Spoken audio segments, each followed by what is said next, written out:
Hey there, sis. So, have you ever felt like God gave you a promise, but then another obstacle showed up, or you finally get clarity around something, and then a problem appears that causes more confusion, or you see progress in an area finally, and then another delay comes? If that's where you are today, friend, then Ruth chapters 3 and 4 have a word for you because these chapters teach us something so powerful, right?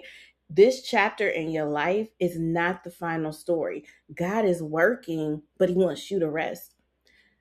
If you're new here, welcome. We are wrapping up our final series in the Book of Ruth for my Bible study for business owners. And these last two chapters I decided to bring together because I want to show you the story in full that God is not finished, right? The field gave Ruth provision in chapter 2, but God wasn't finished.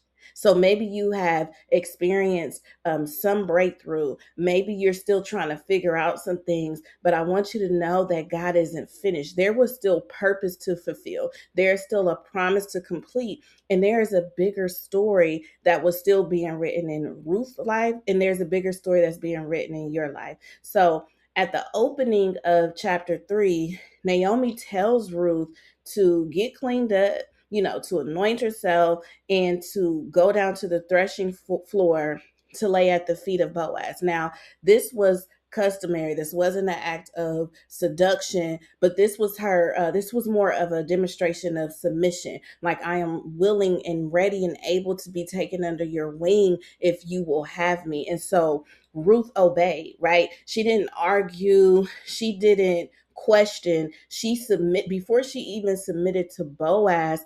She submitted to Naomi, right? And so she goes to the field after Boaz is full and merry and he goes asleep. She lays at his feet. And the Bible tells us that he wakes up startled, basically, like, who is down there at my feet? And this is where she presents herself to him and making herself known, saying, I'm available, right? And so when he wakes, what I noticed is that he didn't call her beautiful. He didn't try to take advantage of her. He doesn't call her talented. He doesn't call her successful. But what Boaz says to her is that she's a virtuous woman. He said, I heard what you have done for your family. I've heard what you have done for Naomi, who's not even your blood family, but I heard that you've left your family. I heard that you left your guys. I heard how faithful and loyal of a person you are. And he calls her a virtuous woman. And this is the first point that I gather, that I want to share with you, is that character is the real qualification for our blessings. We know that a virtuous woman, we talk about Proverbs 31, but I haven't seen anywhere else in the Bible where a woman is called virtuous, a Moabite. It was her character. And in today's world, so many people are chasing visibility and followers and influence and recognition. But since heaven is still looking for character, and as entrepreneurs, it's easy to think that the blessings belong to the person with the biggest platform or the most subscribers or the most views or the loudest voice or the most polished content with the best branding. But God is looking deeper. And so maybe you feel overlooked right now. Maybe you feel hidden right now. Maybe you feel like the algorithm doesn't work in your favor as you are doing and building the business that God has called you to do. But I want you to not mistake being overlooked by people for being overlooked by God. Your character is opening doors for you your credentials never could. But even when we do everything right, even when we obey God, even when you don't compromise, purpose will still encounter problems. And that's what we see as the story continues. Boaz tell her, stay, go ahead and rest at my feet. But he also tells her there's a closer kinsman.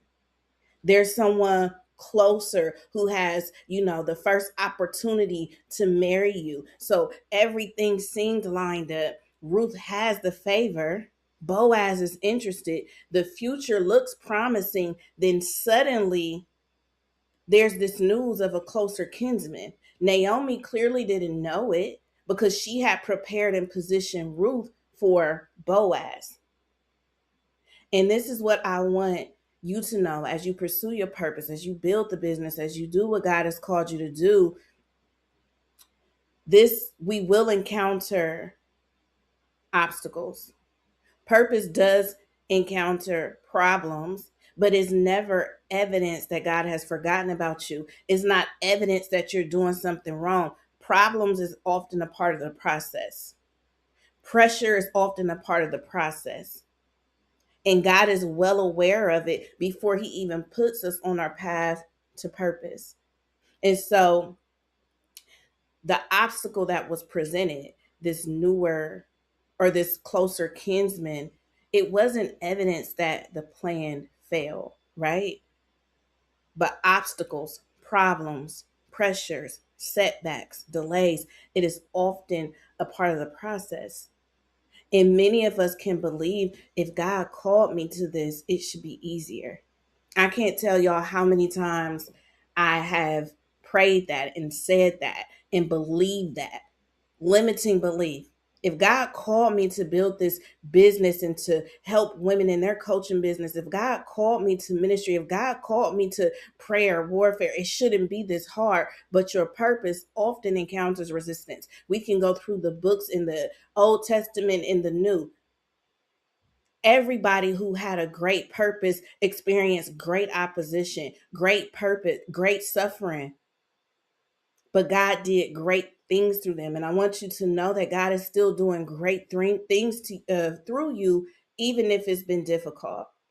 If you're facing obstacles, that doesn't mean you are off course. And I want you to know that if everything has been at a standstill, if it seems like nothing you're doing is working, sometimes that resistance means you're closer than you think. Every promise eventually will meet a problem. But friend, as we build, as we do what God has called us to do, I want you to remember that you are operating from a place of provision, of blessing, of breakthrough, of victory. You're not working for it. It's already yours. Ruth was willing to take the steps. She was willing to humble herself. She was willing to show up. But she got what already had her name on it. And the same thing is going to happen for you. And so Boaz, going back in chapter 3, Boaz tells Ruth, go ahead and go to sleep, rest at my feet. I'll deal with it, basically. Right. So Ruth, she makes her request to Boaz. I'm willing. I want to be taken under your wing. Right. One of the most powerful parts of this is what Ruth does next.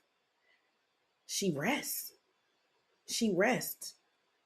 She didn't go maybe like Arika would and try to problem solve and figure it out and strategize. She didn't even drop to her knees and pray. She rested at Boaz's feet. He said, I got this. And Boaz is like a natural depiction of Jesus.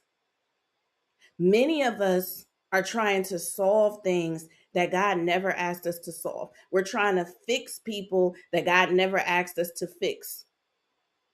We're trying to make things happen that God never asked to make happen. And so we're stressing and we're worrying and we're overthinking and we're trying to control things and we're trying to figure it out. But faith isn't always doing more. Sometimes faith is resting at his feet. And this is your invitation to be still and know. When you've done all that God has told you to do, you will enter a season where God says, rest at my feet. You've exhausted everything. You've done everything you could do. And now you're doing more than you should do. Rest. Rest. Type that in the comments if you're here on the live or if you're catching this replay. Sometimes the greatest act of faith is being still. So Ruth slept at his feet while Boaz strategized, while Boaz figured it out. And there are some situations in your business, in your finances, in your family that Jesus is saying you've prayed, you've fasted, you warred, you've obeyed, you've done your part. Now let me do mine. Your breakthrough does not require anxiety, worry, stress, control, fear, sleeplessness. And so, what really spoke to me in this part of chapter 3 is when Boaz told her, to wait until the morning and to rest. I was able to identify the night season that I've been in, right? Ruth had been in a night season. Naomi had been in a night season. The Bible tells us that weeping may endure for a night, but joy comes in the morning. Sometimes it's not literal. There's a night season where you can't see a way out. You don't know how God is going to do it. You don't know if God is going to do it. You don't know how you're going to pay those bills. You don't know if God is going to fix the problem. Some of you may be in a night season. The answers haven't arrived yet. The breakthrough hasn't come through yet. The business isn't where you need it to be yet. The doors aren't opening yet, and you're in a night season. In a night season, you are crying yourself to sleep or you can't sleep. In a night season, you feel lonely. In a night season, you feel forgotten about. In a night season, it seems like everybody around you is functioning and doing okay, but you are drowning and gasping for air. And God is saying to you, and God is saying to me, that joy is coming in the morning. Your answers is coming in the morning. That doesn't mean it's a 24-hour cycle. For some of us, it will be at the right time. But God is saying, rest at my feet. You can rest because night is a prerequisite for the morning. You can't get to the morning without enduring the night. Naomi and Ruth, they had endured the night season. They lost their husbands. They lost their livelihood. They lost security. But God had a mourning season scheduled for them. And I want you to know, friend, God has a mourning season for you. It doesn't matter how long it's been. It doesn't matter how wrong people have done you. It doesn't matter how much money you are missing and in need of. It doesn't matter how much the debt has piled up. It doesn't matter how bad it looked, friend. There's a mourning season. So like Ruth, we can rest. And we don't have to rest at a man's feet. We get to come to Jesus and we get to cast our cares onto him because he cares for us. The night is a season. It is not your destination. It is not your final chapter. If you've been in this night season, friend, I want you to look at the Book of Ruth, and I want you to apply what I call my same God principle. If he brought Ruth and Naomi out of a night season, he's going to do it for you. He's not going to abandon you. Your mourning is still coming. This is not the final chapter of your story. This is the part where it's about to get real good. And so, going back to Ruth, the Bible tells us that, she wakes up, he blesses her with, much provision, much food. She take it back to Naomi, and, Naomi basically tells her, he gonna handle it. Boaz carried a character that these women could be confident in. Like Boaz, as a business owner, as a leader, let's aspire where people, if we say we gonna do it, we gonna do it. Let's have character that people can rely on and depend on. And this is what I love about Boaz. Chapter 4, as we move into chapter 4, Boaz goes to the city gate, right? He goes to sit at the city gate. And I just see Boaz as such a, wise, business owner, a wise leader. The gate that Boaz goes to sit at is where business happen, right? Legal matters happen there. Important decisions happen at the gate. And what I noticed is that Boaz, he didn't go in the town chasing, looking for the kinsman, right? He positioned himself where he knew that closer relative, that closer kinsman would pass. He didn't go searching, he didn't go hustling, he didn't, try to take matters into his own hands. He positioned himself. And as business owners, this is a word for us because many of us have been taught to hustle, chase, push harder, post more, do more, force opportunities, overlook things so that we can take the opportunity. But Boaz showed us a different model. He showed us that positioning is better than striving. He knew who he was looking for. He knew what he was going to offer. He knew the problem he came to solve, and he positioned himself to be found. And that's the revelation as a business owner, because as I have struggled in my business and trying to figure out what God has wanted me to do, he's saying strategize and position yourself. You show up, you present the problem, you present the solution like Boaz did, and your people, the right people, will come to you. Know who you're looking for, know who you're positioning yourself for, and they'll find you. And as a business owner, that's what God is telling us to do. That is kingdom business. Where we ain't hustling. Yes, we show up consistently. Yes, we do what God calls us to do, but we follow biblical principles to do godly business. So Boaz, he positioned himself. He didn't exhaust himself. And so we have to stop chasing everything. Stop chasing everybody. And you don't have to beg nobody to sit at the table. God is saying for some of you that in your morning season, there's already a table that's for you. You ain't got to sit at nobody else's table. You don't need no middleman. You don't need to glean off of somebody else. Just position yourself what God has told you to be. Utilize your God-given gifts. And so the kinsman comes through the gate.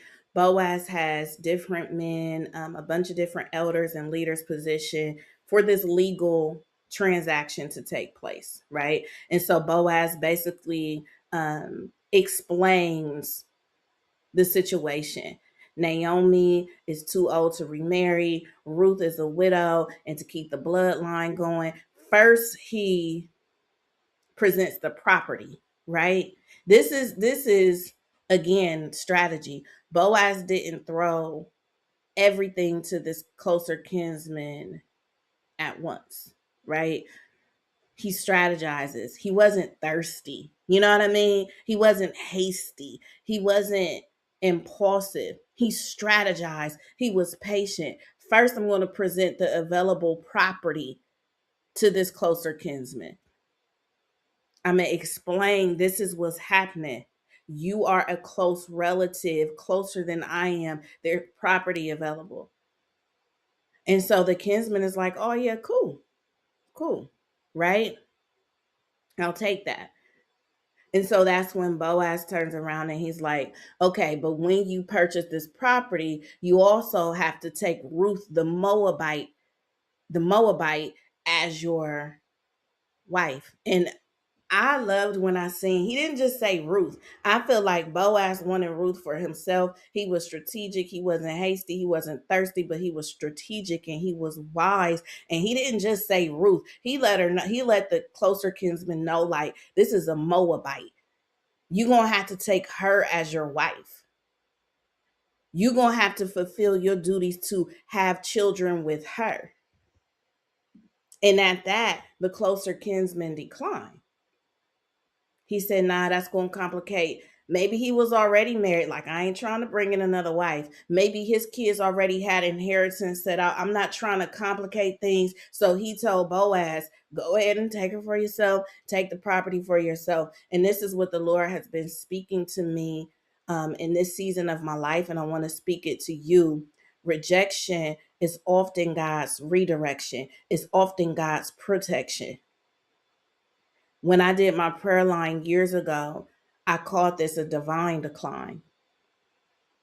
There are some times in some situations where people will reject what you have to offer. People will reject partnering with you. People will overlook you. People will decline. But it's important in this season, in this chapter of your life, to view every act of rejection as redirection and protection. God is, because of where he's taking you, because of where he's taking me, he's shifting relationships. He's ending relationships. He's exposing the motive of hearts of people, and you feel like it's rejection, but God is saying, I know how I want to bless you. I know who's in your bloodline. I know what I plan to do. I know who I want you to partner with. So you have to experience this rejection. You have to experience these divine declines. It's not just a decline, but they're divine, because I have something that's more aligned for what I want to do with you. So imagine if Ruth had viewed this as a disappointment. Imagine if she took that rejection and she became offended.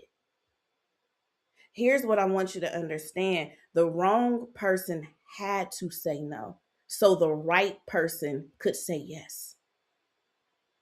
The wrong people had to leave your circle so the right people could come in. The wrong partnership in business had to go sour so the right partnership in business would come. The wrong support had to leave so the right support will come.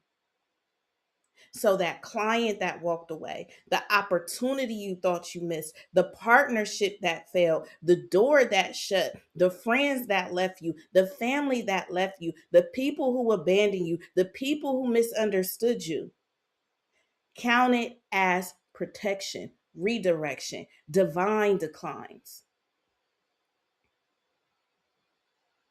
God will order divine declines when he has something better in mind, sis. So maybe you're in a chapter of your life where you felt like it's been rejection. You feel unsupported. You feel like everybody going on about their life and you're supporting people, but your vision is not being supported. See it as protection. God isn't denying you. He's aligning you. And that's what we see happen. And so I could only imagine at this news, Naomi and Ruth, and all the elders and all the people watching the legal transaction take place. The man gives Boaz his sandal, and it's official. God positions Boaz to be the kinsman redeemer. And this is what I want you to understand. God is writing a bigger story for you. It looked real bad. It looked real dark. They didn't just suffer for a little bit. They were in Moab for 10 years. It took a while, but there was a happily ever after. After all the night seasons, after all the obstacles, after all the unknowns, after the loss, after the lack, after the confusion, after feeling like God had forgotten, there's a happily ever after. And I want to encourage you today, there's still a happily ever after for you. There's a wonderful ending for Ruth and Boaz, except it's not even the ending. Yes, Boaz and Ruth had a beautiful relationship, but God was doing something bigger than them. My God, I want you to understand God is going to do something beautiful in your business, beautiful in your life, beautiful in your relationships, but God is doing something bigger through them too. That's why you face the warfare. That's why you face the lack. That's why you face the hardships. That's why the enemy has thrown everything he could at you because it's bigger. It's bigger. Because after Ruth and Boaz got married, they had a son, and his name was Obed. And then Obed had a kid, and his name was Jesse. And Jesse had a kid, and his name was David, the one we know as the giant slaying David, King David of Israel, the David after God's own heart, the David who conquered warriors, the David who wrote Psalms, the David who then became a direct descendant of Jesus. Jesus was born through this generation or through this bloodline. God has something bigger. And I don't know what chapter you on, but I want to encourage you to keep reading, to keep standing, to keep building. Ruth couldn't see Jesus in chapter 2. Maybe you're in chapter 2. Maybe you're in chapter 1. Maybe you're still in a famine. Maybe you are still feeling like God has forgotten about you. Boaz couldn't see Jesus in chapter 4. We don't know what chapter we're in, but I have a spoiler alert. It's bigger than you think. It's better than you think. It's greater than you think. You don't know what God is building through your obedience, friend. All you see today is today's chapter, but I need you to know today it's not the final one. God sees more than a business. God sees more than a ministry. God sees more than wealth and riches. God sees more. He sees generations. He sees curses being broken. He sees kings and queens being raised in your bloodline. He sees a loyal legacy. So this is why it's had to be so hard. This is why you've had the night season. This is why it's been so difficult. But I want you to understand your obedience is creating outcomes you may never live long enough to see. You may have to see them in the heavenly realm, but know that the blessings is not only going to overtake you, but those attached to you. The last thing I want to point out when I am currently reading the chronological Bible in the year, it's something I never caught before. I'm reading it in the Message version. Is when Solomon was building the temple, he created two big pillars, right? And one of the pillars he named Boaz. And in this Message version, it tells us that the name Boaz means strength and stability, right? That's significant because Ruth's story is really a story about stability. God showing up, right? She started as a widow, vulnerable, uncertain, grieving, but God brought her into a stable place. God brought her into a spacious place. God brought her, He exceeded her expectations. And not only did He bless her, He blessed Naomi. Naomi got to become a nurse to this baby. Naomi got to be a major part of the plan that God had for Jesus to be born. God restored double.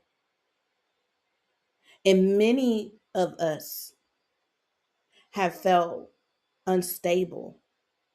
We have felt unsecure. We have felt unstable emotionally in business and in life. But the God who provided in chapter 2, hallelujah, is the God who's going to establish in chapter 4. And so I want to end this series telling you this is not your final chapter. There's more to the story. God is going to do it and He's going to exceed your expectations. And so I hope this series has been good to you.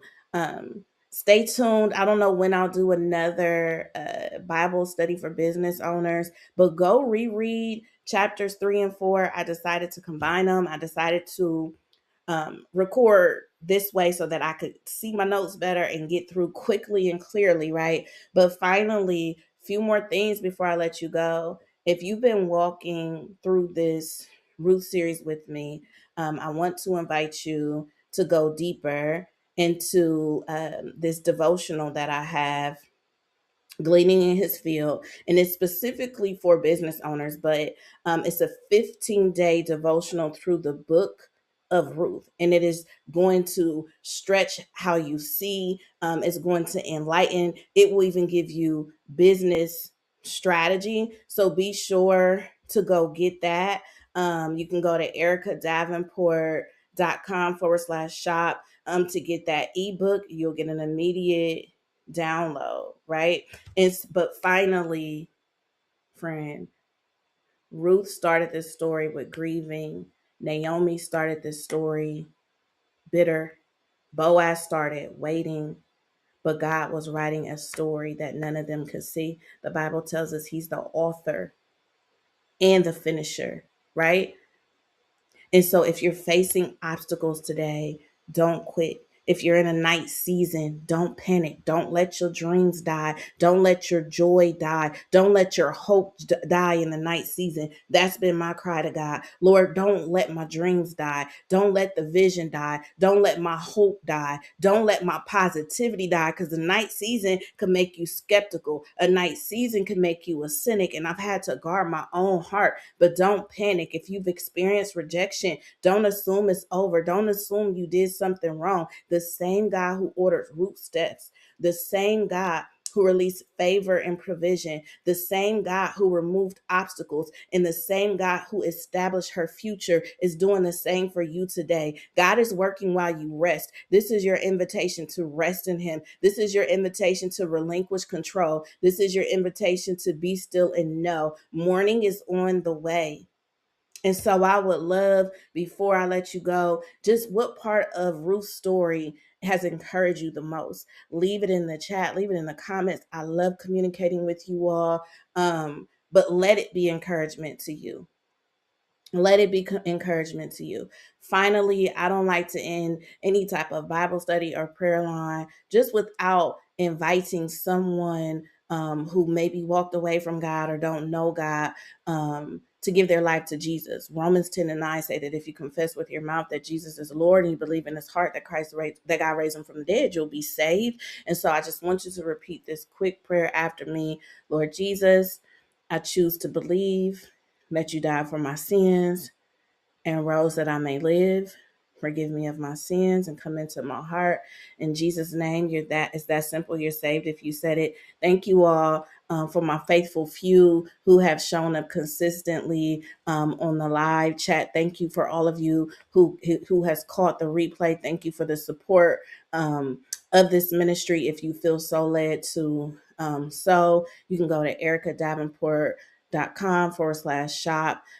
Stay tuned for my weekly videos as well. And I'll let you guys know when we do our next round of Bible study. All right. Bye.